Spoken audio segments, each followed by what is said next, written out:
Greetings to you, my fellow travelers of the World Wide Web, and welcome to this humble excuse for a shop. Today we have a very special treat from the Chinese people. A gypsum board cutter. This equipment is actually something that I bought out of, let's say, sheer interest and willingness to do some experimentation on how well this kind of stuff would work. I immediately noticed a few things that I think could be improved, and I obviously let them know about that in an email. I made a complaint about a few things, how this thing is not actually working in a way it should.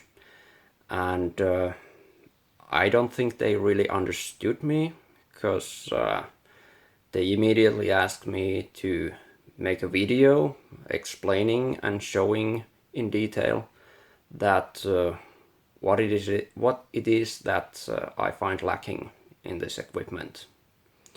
And well, I thought that while I'm at it, I could actually make some kind of review for anyone who is looking to buy this thing. I noticed that there was not very much information or no one sharing their experience of this kind of tool. The main idea on this machine or this tool, how it works, is that this green part here slides on top of the gypsum board, and like this. And while doing that, these blades here on the bottom cut the board or scratch the cardboard on sides of the board, so that then you can just crack it apart so that you would have a clean cut, and it's supposed to be on the same level on each side with one nice cut. However, that's not exactly how this thing works in practice. First of all, what I noticed when I assembled this machine, these blades here, they are not on the same level. They look like it, but when you really start watching the cuts and watching how these blades are positioned here, they're not on the same level. There's a difference about maybe 2 millimeters or something. I don't know if it shows on the camera. And the biggest issue with this thing is it would be, I'd say, a decent product. It would work rather well, but there's one small shortcoming.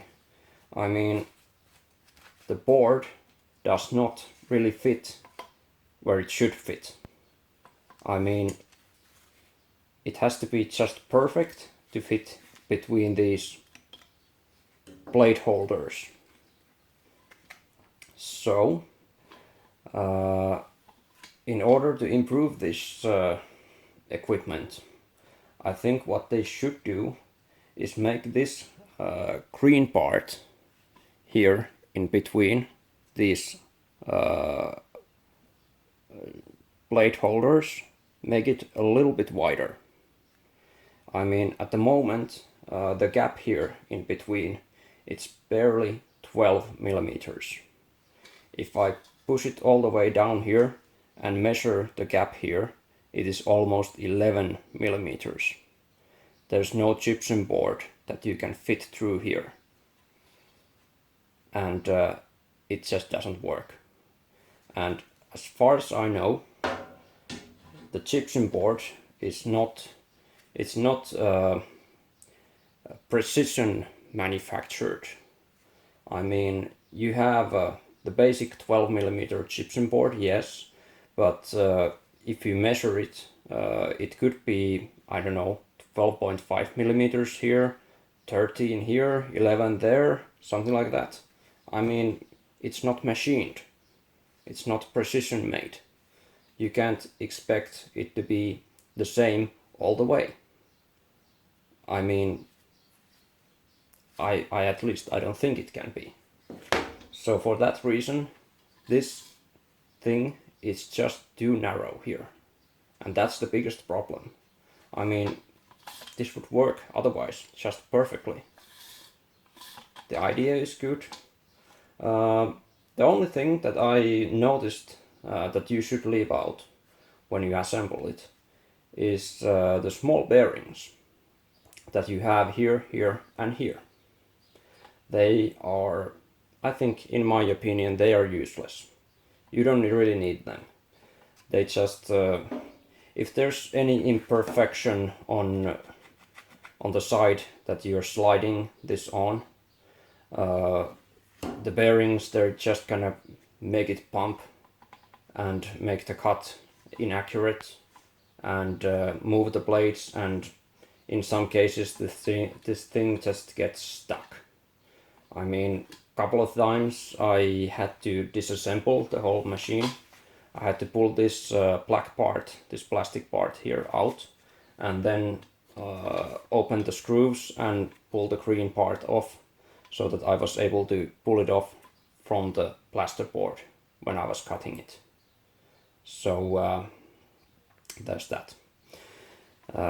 So these are just, in my opinion, when making this tool, these are just waste of money. You should leave them out. They're not needed. I mean, this plastic surface here, that's plenty good for traveling on top of the board. I mean, the friction here is not an issue. The issue is here. If you tighten these grooves at all, they will push these blade holders together so tightly that the blades are just not able to pass through the board. I mean, look at this. It barely fits there. It's really tight. This is basic plasterboard. So that's the main issue. Fix that and you have a good product here. I mean, it's not very expensive. I think this one was something like $30 or something, including the postage, and I think that's very cheap for a machine like this. It's plenty of parts, and if you could just fix this gap, make it a little bit wider, it would work just fine. I mean, you can adjust these blades so it doesn't have to be so tight here. It would work just fine.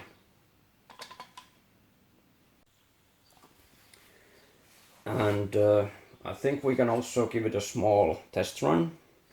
Now, I don't have a full-size gypsum board here at the shop. I just have these smaller pieces, but I think you will get the point with these also.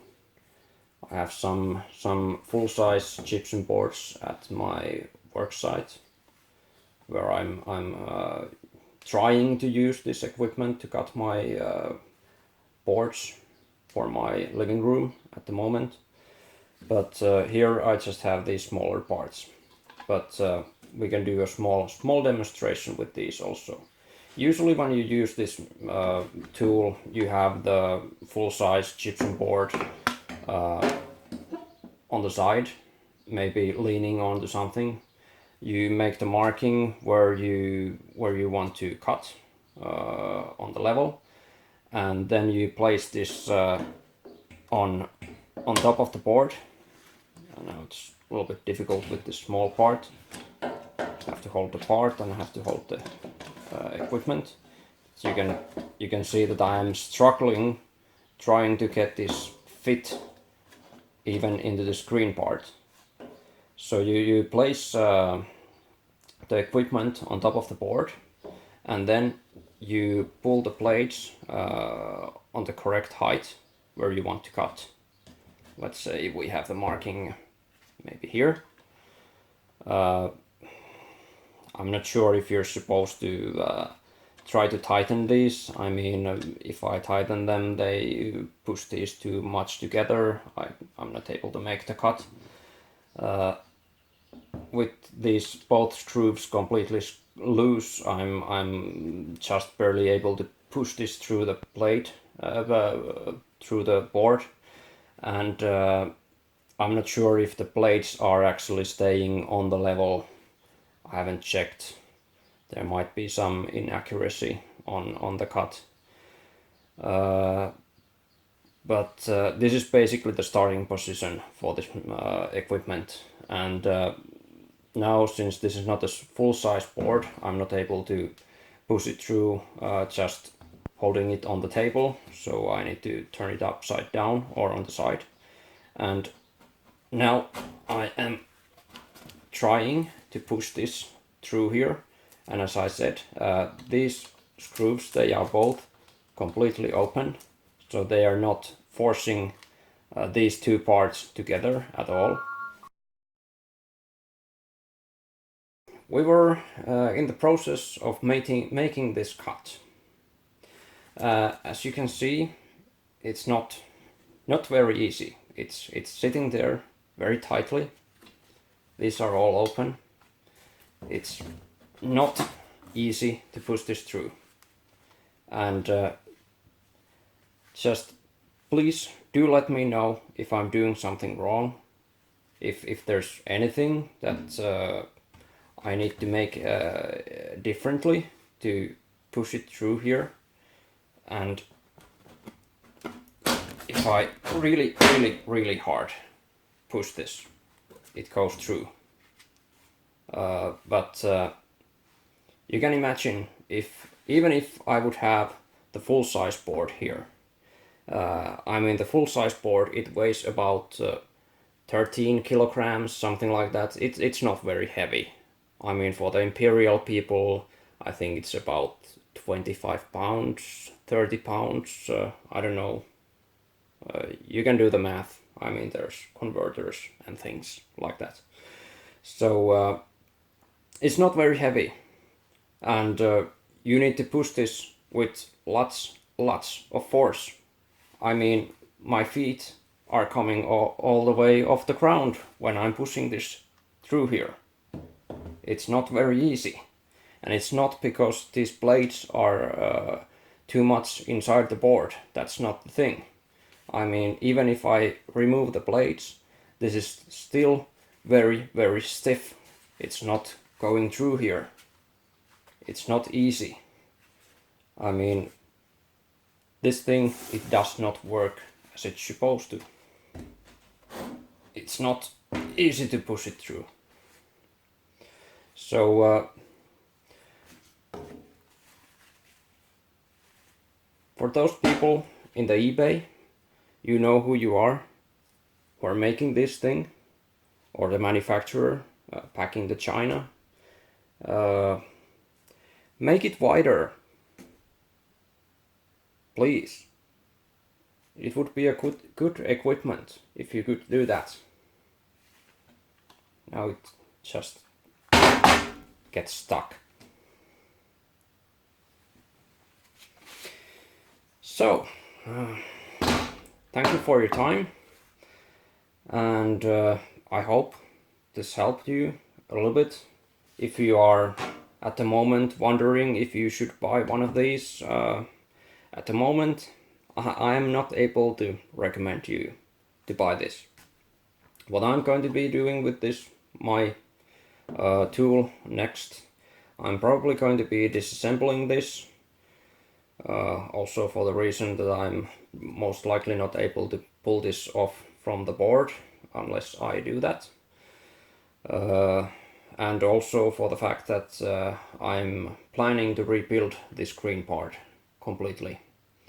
So it's literally back to the drawing board, and I'm going to be making a CAD model of this screen part and then print it out on full scale, and then maybe find some wooden board that is thick enough, and make the drawing on that wooden board, and maybe 14 millimeters thick board or something like that, and make the drawing for this handle on that board, and then cut it out, make some kind of pockets on the sides here, and then fit these blade holders on that, and maybe even make some place for this handle, and then recycle this part appropriately. So that's my solution for this, and that's what's wrong with this. And also, as a side note, for the person selling this on the eBay, I don't think you're gonna be getting that 5 stars rating now. Sorry.